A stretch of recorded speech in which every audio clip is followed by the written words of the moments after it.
Hi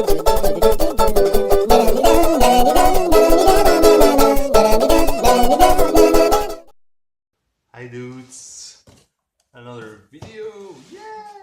So I was on my honeymoon, and in the meantime got a lot of packages right here. 4 packages to be exact. So I will open these up for you guys. And we'll see what exciting things are inside. So this one was from PlayAsia, and to be honest, it's the last time I'm buying anything over there, because next to the actual amount of $78, I had to pay 33 euros in tax, and I don't like paying tax. So next time I'll be ordering these guys from eBay or some other place, because that just can't abide by me. First up, picked up Solner X2 for the PSP, shmup. Yeah, this was, I think, released by PlayAsia, East Asia Soft. I'm not sure. In any case, you can't find it here in the stores. I think it was 20 or 24. And then secondly, yeah, the title is like Shibubi Man Sec 2 or something. It's a old school run and gun game in the vein of Mega Man. This was released on the Nintendo Power cartridge system in Japan, so you could download these games into kiosks, or the Satellavision system, I don't remember, which was a modem system. In any case, Columbus Circle, which is a company, a Japanese company that also released like Famiclones and stuff, decided to release this game on cartridge. If you remember, I also bought an Unholy Night a couple of months ago.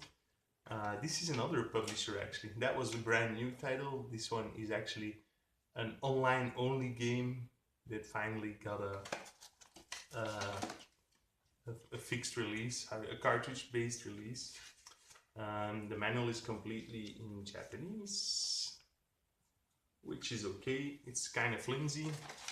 The box is a bit flimsier, I think, than regular Super Famicom boxes.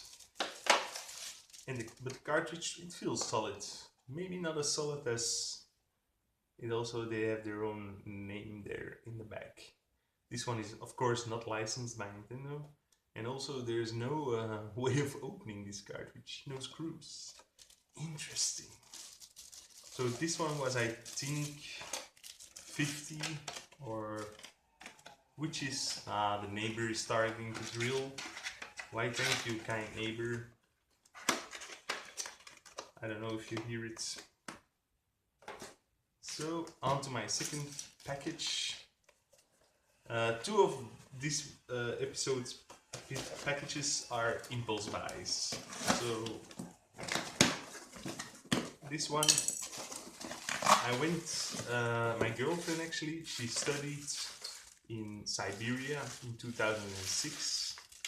Wife now, sorry, Julian. Studied in Siberia in 2006, and I came to visit her then.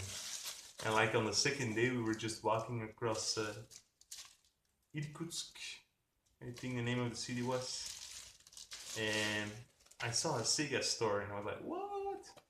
And one of the first games, oh fuck you, I bought there was a bootleg copy of Sunset Riders.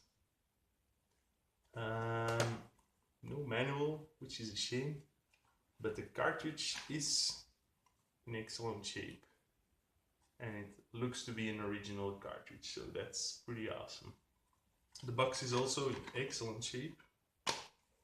It's an official Sega box, because these days with the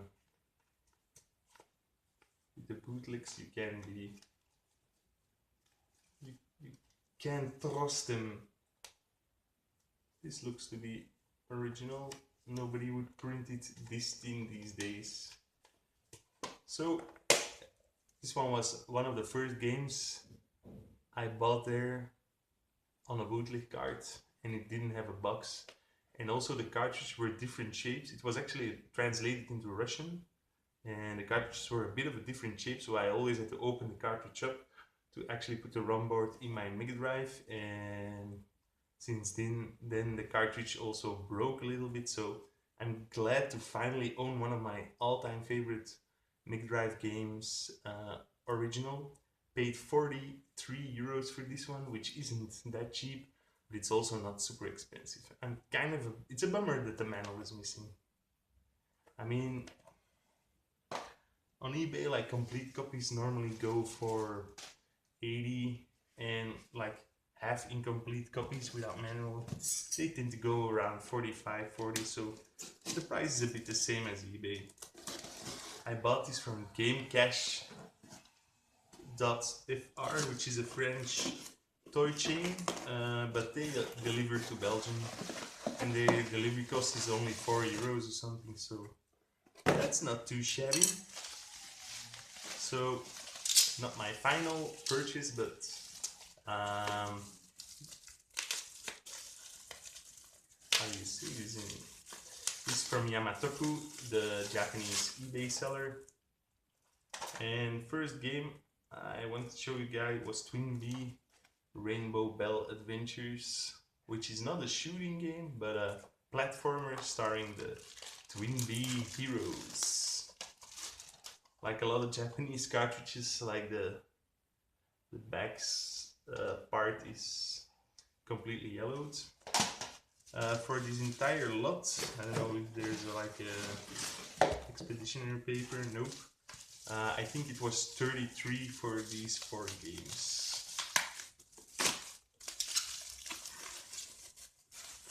Next up, Sidearm Special for the PC Engine CD-ROM, which has a broken case, sadly.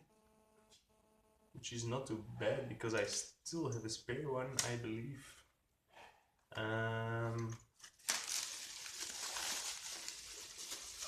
This game I always wanted to try. It's a Street Fighter based on a movie. It's like a bit like, it looks like Mortal Kombat, but it's Street Fighter. Never played it actually. I love the movie, absolutely adore the movie. So hoping this game is kinda good. I don't know. I think I paid like 20 cents or something for it. It was super cheap. And then, lastly, but certainly not least, is Ultraman Powered for the 3DO. One of the cooler 3DO based games that are Japanese only. This one I think was around 10 from that 30. It has different kind of levels, like their platforming parts, their fighting parts, and there's like first person action parts. Man, this game cost 88,000 yen when it was brand new. Dang. I still don't have a 3DO, but there's one underway, also from PlayAsia. But because the 3DO is so big, the shipping was super expensive, so I chose sea shipping, and that's, I think I ordered it around the end of April, maybe, so it takes 2 to 3 months to get here, but I don't mind. It's on a big boat. As long as I get cool 3DO games to play on my 3DO. I think I only paid like 20 for the 3DO. So this is the coolest package. It comes from Taiwan, and it's actually a pretty rare gaming system. Sadly, I don't think it comes with any games. I paid 150 for it, but I'm glad to have paid that because, including shipping, it's really difficult to find these things anywhere else but in Taiwan. It's a Super A-can with a completely destroyed box.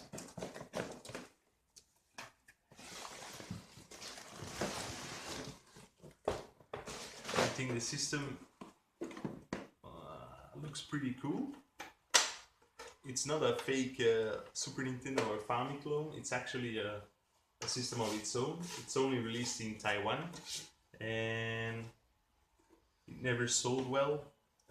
So there were only 12 games made, and I don't own a game, so that's kind of a bummer. The games are incredibly difficult to find. Well, you can buy now on eBay one for 250 or something, but I don't want to do that. They really, they even look like Super Nintendo slots, but it says use only with Funtech cartridges, so I will do that. But they have like the Atari or Sega cartridge connectors. There are only like 3 or 4 games that are playable without knowing Chinese. So there are 2 platformers. There's a Bomberman clone and Sango Fighter, which is like a Chinese fighter. Damn, this box is really trashed. You can see the thing in action. So, pretty stoked. This is one of the last. When my 3DO is here, I only actually still need a Virtual Boy and a Famicom Disk System, and then I have all like the systems from the golden age of video gaming. I'm kind of hoping I will be able to find a game for this, because owning a system without a game is kind of stupid. It would be cool if somebody would make a flashcard for it. So those are my 3 packages. I have today I went to pick up some games in the sales. In July it's always sales here in Belgium, and these are 2 titles I wanted it, but I thought the price was too steep. So SteamWorld Heist and SteamWorld Dig, normally 20 I think, or 24, now 14. And this one was 6, normally 15. It's a download only game, but they released it in a case. Yeah. So that's it for this episode. Hope you guys enjoyed. Bye. Oh, before I forget, I wanna give a serious thank you to Retrogame Hunter, an American who also does videos like this, but much better. He gave me a shout out in his shout out week, which is awesome. Don't know if I already got more subscribers, probably not. But if you're watching and you're enjoying this, please subscribe. I would love to make 100 subscribers. That looks perfect to me. Don't need much more. My videos are crappy enough anyway. So that's it. See you guys later. Bye.